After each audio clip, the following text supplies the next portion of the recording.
काय नाही तुम्ही न्याय द्या. इथं काय खुर्चीत बसलाय तुम्ही न्याय व्यवस्थित द्या. चुकीचं काय झालं साहेब तरी जनता का बसणार नाही. मग काय काय तुम्ही तिथे कोर्टात आम्ही वाचून आलोय सगळ्या जाऊन. तुम्ही सगळं जाणून बुजून करलाय कुणाच्या आदेशानुसार. त्या राजकीय वास याला आणि ही दूध संस्था आहे, ही गरीबाच्या दूध संस्था आहे साहेब. ते कुणाच्या राजकीय याच्यासाठी केले नाहीत. हे गोकुळ दूध संघ वाढावं यासाठी आम्ही हे केलं नाही. चेक म्हणजे 70-80 दिवस नव्हते. मी अजून मुद्दाम करायला 27 तारखेपासून आमच्या सगळ्या मदत आमच्या संस्था जर गेल्या तर कर्मचारी दूध उत्पादन सगळे बोंबले जातील आमचे साहेब. चुकीचं साहेब तुम्ही काही करू नका. इथं कुणाच्या 70 ते 80 दिवस म्हणजे तुम्ही आम्हाला नोटीस नाही. इथं जे नोटीस त्या तारखेला इथं दूध संस्था जी उभारत्यात दिवसभर त्याचं कोण करायचं करतो. यायचं तुम्ही इथं नसणार. तुम्ही सांगणार उद्या किती वेळा झालं इथं प्रकार. जुन्या लोकांना नोटिसा गेल्यात ना त्यात त्यांची तपासणी चालू करा ना तुम्ही. त्यातले ते रिशेड्यूल करावं लागणार आहे साहेब. जुन्या संस्था ज्या आहेत त्यांना नोटिसा गेल्या. अनेक लोक इथं नोटिसा घेऊन सुद्धा आलेली होती. 2-4 वेळा हा प्रकार झाला. मग असला का प्रकार तुम्ही चालू करा. 1108 दूध संस्थेच्या वतीने खऱ्या अर्थानं 7 एप्रिल पासून उच्च न्यायालयाने या ठिकाणी सुनावणी झाली. त्यामध्ये सांगितलं की 27 तारखेपर्यंत संपूर्ण आपण जे 1200 संस्था 1108 दूध संस्था ज्या आहेत त्या दूध संस्थेची विषयी संपूर्ण हिअरिंग घेऊन त्या त्रुटी असलेल्या चुकीच्या संस्था असल्या बाजूला करून ज्या संस्था पात्र आहेत त्यांना त्याची यादी तुम्ही द्यावी अशी विनंती आपल्याला केली होती. 17 तारखेपर्यंत 16 तारखेपर्यंत 15 तारखेपर्यंत या ठिकाणी अतिशय व्यवस्थित कदम साहेबांच्या माध्यमातून नोटिसा वगैरे दिल्या होत्या. परंतु आपण परवाच एक उच्च न्यायालयाला एक प्रतिज्ञापत्र सादर केलं आणि त्या प्रतिज्ञापत्रकात असं म्हटलं की 1053 दूध संस्था आहेत ते अद्याप तपासायचे आहेत आणि त्यासाठी 70 ते 80 दिवसाचा कालावधी आपल्याला पाहिजे. परंतु साहेब मी माहिती या ठिकाणी घेतली. या ठिकाणी जवळजवळ 1108 दूध संस्थेपैकी 862 दूध संस्थेचे त्या ठिकाणी नोटिसा तुम्ही पाठवलेल्या ह्या विभागांतर्गत आणि त्यापैकी 627 दूध संस्थांचे हिअरिंग या ठिकाणी पूर्ण झाले. आता राहिल्या दूध संस्था 481. तर 481 साठी तुम्ही साहेब आल्यानंतर एक दिवस तुम्ही या ठिकाणी आला. एक दिवसामध्ये 170 दूध संस्थेचं तपासणी या ठिकाणी अवसरात गेलेलं तुम्ही केले.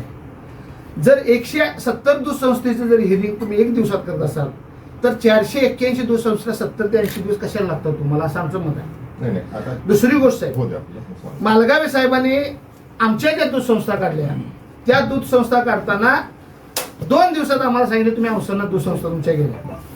मग त्यांनी काय केले काय प्रकारे क्रायटेरिया कशासाठी लागते आणि हे आमचं असं मत आहे की तुम्ही आम्हाला आमची गोकुळ दूध संघाची जे उन्नती चालली आहे आम्ही जो 2-2.5 लाख लिटर 20 लाख लिटर पुण्याला जे 2-2.5 लाख लिटर दूध संकलन करतोय ते कुठंतरी थांबावं आणि गोकुळ थांबावं.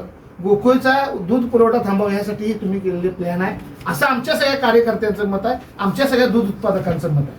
खऱ्या अर्थानं साहेब हा फक्त जो डेअरी आहेत ह्या एका गावच्या नाहीत, ह्या संपूर्ण जिल्ह्यातले 2-2.5 लाख लिटर ह्यावर अवलंबून इथले कामगार आहेत दूध संस्थेचे. हे सगळं तुम्ही विचार करा.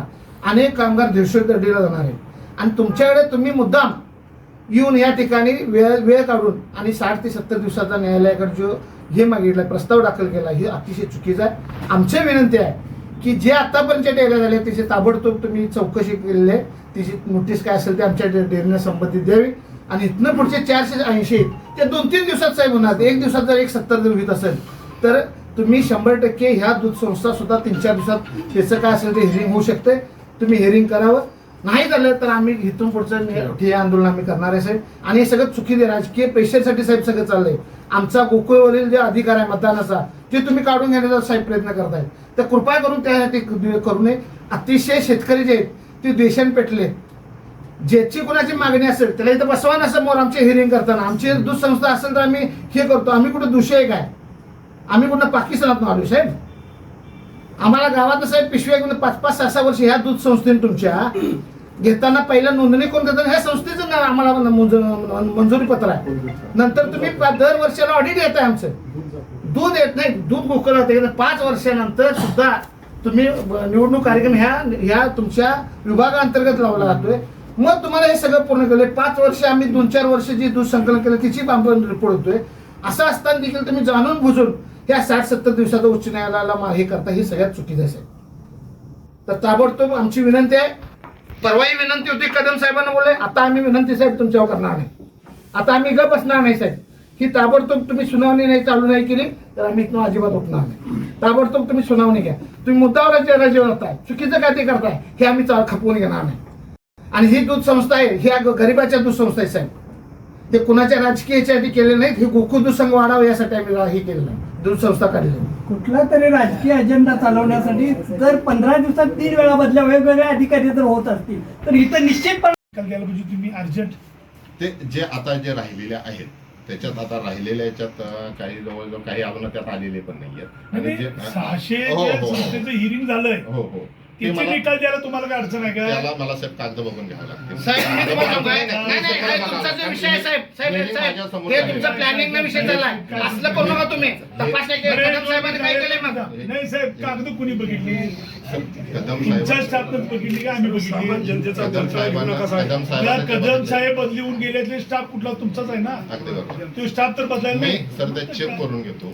चेक म्हणजे 70-80 दिवस नव्हते. मी अजून किती सांगतो दिवस? ते किती मुद्दाम दिवसात? करायला. आम्ही किती दिवसात? मी 4 तारखेपासून तालुका न्याय पहिला आम्ही राधानगरी घेतोय, त्याच्यानंतर बुधरगड घेतोय. ते नाही झालेलं त्याच्यात पण सर मला सुनावणी घेत असताना मला hearing साहेब 27 तारखेपासून आमच्या सगळं म्हणत आहे, आमच्या संस्था जर गेल्या तर कर्मचारी दूध उत्पादक सगळे बोंबले जातील आमचे साहेब. आम्ही 4 तारखेपासून त्या संस्थेने कर्ज उचलले. पहिल्यापासून आम्ही दूध संस्था आणि सगळ्यांनी 2-2-3 वेळा मतदान केले. 4 तारखेपासून हे कंटिन्यू चालणार. त्यात काही कुठे चार deadline.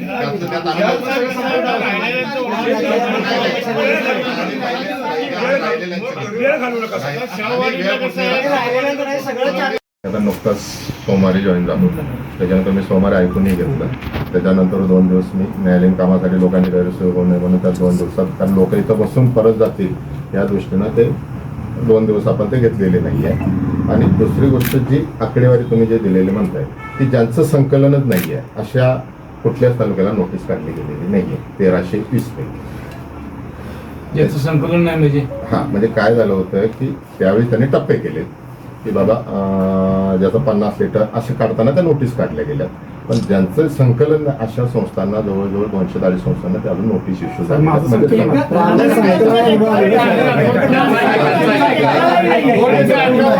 त्याच्यामुळे तो आकडा तो वाढून दिसतो. साहेब खरं आता 600 नाही ऐका, तो फक्त 1108चा विषय झाला. पण त्याच्या प्लस ज्या संस्था आहेत म्हणजे सगळ्याच तालुक्यातल्या त्यांना त्या नोटीस इश्यू नाही झाले. त्याच्यामुळे तो आकडा वाढला. नाही वाढू दे ना, मग तुम्ही तपास चालू करा ना. नाही आम्ही करतोय ना चालू. साहेब तुम्ही 17-80 दिवसाचं काम आहे का? कमीत कमी शब्द वापरलाय. कमीत कमी असल्यास 17-80 दिवस कमीत कमी होऊ शकतात. साहेब कमीत कमी 1 दिवसाला 170 तुम्ही दूध संस्था तपास नसा, मग कमीत कमी 70 ते 80 दिवस लागतात. साहेब अजून सगळं ऐकून घ्यावं लागणार. चुकीचं साहेब तुम्ही काही करू नका. इथं कुणाच्या 70 ते 80 दिवस म्हणजे या आणि तुम्ही आम्हाला नोटीस देतात साहेब. याकरता सगळ्या काय नाही, इथं जे नोटीस त्या तारखेला इथं दूध संस्था जी उभारतात दिवसभर त्याचं कोण करायचं करतो. यायचं तुम्ही तर नसणार, तुम्ही सांगणार उद्या परवा. किती वेळा झाला इथं प्रकार? साहेब माझं रजिस्ट्रेशन 2003 आहे. त्यामुळे आपण हो साहेब, नाही माझं रजिस्ट्रेशन 2003 आहे. आम्ही 3 वेळा मतदानाचा अधिकार बघितला. 1970 पासून त्या दूध संस्थांना तुम्ही नोटीस लागू केलेले इश्यू केलेला आहे. ते काय म्हणतात ते बरोबर आहे. राधानगर सुनावण्या झाल्या. नाही त्यात अजून 250 संस्था अशा आहेत की त्या कुठल्याच तालुक्याला नोटीस इश्यू झालेली नाही. साहेब तुम्ही आमचं संकलन चालू आहे तरी पण नोटीस पाठवलेलं नाही. आज आता चालू करा तुम्ही जे तपासणी. आमच्या नोटीस तयार करायचं चालू आहे. अहो साहेब किती दिवस होता? मग तुम्ही कोर्टाला असं कसं देता तुम्ही? साहेब नोटीस तयार करायचं चालू आहे आणि आपण लवकरच ते सुनावणी लवकर ना 70-80 दिवस लवकर होत साहेब. 70-80 दिवस उद्यापासून तुम्ही चालू ठेवा साहेब. 4 अहो जुन्या लोकांना नोटिसा गेल्यात ना त्यात त्यांची तपासणी चालू करा ना तुम्ही. साहेब त्यातले ते रिशेड्यूल करावं लागणार आहे. साहेब जुन्या संस्था ज्या आहेत त्यांना नोटिसा गेल्या. अनेक लोक इथं नोटिसा घेऊन सुद्धा आलेली होती. 2-4 वेळा हा प्रकार झाला. मग असला काय प्रकार तुम्ही चालू करा. आपण त्यांना रिशेड्यूल करतोय आणि त्यांना आपण ऐकून घेतोय. त्यात ऐकून कोणाचं घेतलं तर असं कधीच होणार नाही. आणि जे साहेब तुमच्या राजकीय पेशा तसं ऐका एक मिनिट, तुम्ही न्याय द्या. इथं काय खुर्चीत बसलाय तुम्ही न्याय व्यवस्थित द्या. चुकीचं काय झालं साहेब तरी जनता का बसणार नाही. चुकीचं आपण उद्यापासून सुट्ट्या आहेत 2 दिवस. उद्या परवा सुट्ट्या. चुकीचं आपण तुम्ही आता चालू करा साहेब. साहेब आम्ही त्यांना रिवाइज नोटीस इश्यू बघा आम्ही ऑफिस मध्ये सुद्धा आमची लोक आहेत. रिवाइज कुणाला करणार साहेब? रिवाइज कुणाला? नाही काय झालं साहेब की ज्या इश्यू झालेले नाही त्यांना इश्यू करावे लागतील. नाही, आता मला राधानगरी सध्या मुलं- नाही का? हां. आता साहेब राधानगरी जे शाहू बरोबर- वाडीचे- मतदारांना वंचित ठेवायचं नाही अशी ऑर्डर आहे साहेब आपण जेवढ्या लवकरात लवकर कसं जेवढ्या होणार? लवकरात साहेब, लवकर पाच आपण वर्षाला जास्त बदल करायचा नाही, साहेब या खुर्ची तुम्ही कसे द्यायला लागले सांगा. नाही न्याय द्यायसाठी झाले. नाही नक्की साहेब 100% त्यात काय काही विषय पेंडिंग पडायला आलाय नाही. मग हे काय काय तुम्ही तिथे कोर्टात आम्ही वाचून आलोय सगळ्या जाऊन. तुम्ही सगळं जाणून बुजून करलाय कुणाच्या आदेशानुसार. त्या राजकीय वास यायला नाही जे नियमन आहे ते साहेब कोण सफवाय जर कोण उठत असेल तर आम्ही सगळे सभा गोकुळच्या बरोबर आहे. चालणार नाही असला प्रकार. घ्यायला लागत बरं, असेल आता तर- तुम्ही तपासलं म्हणजे काय तिचं ऑडिट बघणार हो, ते- चालू आहे ना. काय बघायचं ते जे criteria आहे ते आमची तयारी नियमाप्रमाणे- आहे नॉनस्टॉप जर तपासणी झाली तर रात्री येऊन बसायची तयारी आहे. सुप्रीम कोर्टानं सुद्धा रात्रीचं सुनावणी 2-2 वाजता घेतलेली आहे. तुम्ही कंटिन्यू करा. आम्ही रात्रभर येऊन बसतो नाही तपासून घ्या की आमच्या आणि तपासून घेऊन घ्या. साहेब सुट्ट्या घेऊ नका. ठाकरे साहेब तुम्ही आमच्या 1108 लोकांच्या संस्थेच्या आणि सगळ्या संचालक मंडळाच्या विषयाला तुम्ही जबाबदार राहू नका. साहेब, जे नियमन आहे त्या पद्धतीने मी आदेश इश्यू मग लवकर करा. आणि 4 तारखेला राहायचं. 4 तारखेसाठी. हे नादापणाला लोकं चंद्रगड आजारा गाडीला कमी आले. दोन उद्या नाही आज चालू करा ना. आम्ही थांबतोय सर. 27 चालू करतात ना. आजच्या चालू करतात. आज चालू करतो ऑफिसला आले. चार तारखेला आम्ही साहेब मला पण न्यायालयीन काम आहे ते दाखल करायचे आहे. परत सोमवार अशाच नवनवीन अपडेट्ससाठी डिजिटल कोल्हापूर चॅनेलला सबस्क्राईब करायला विसरू नका.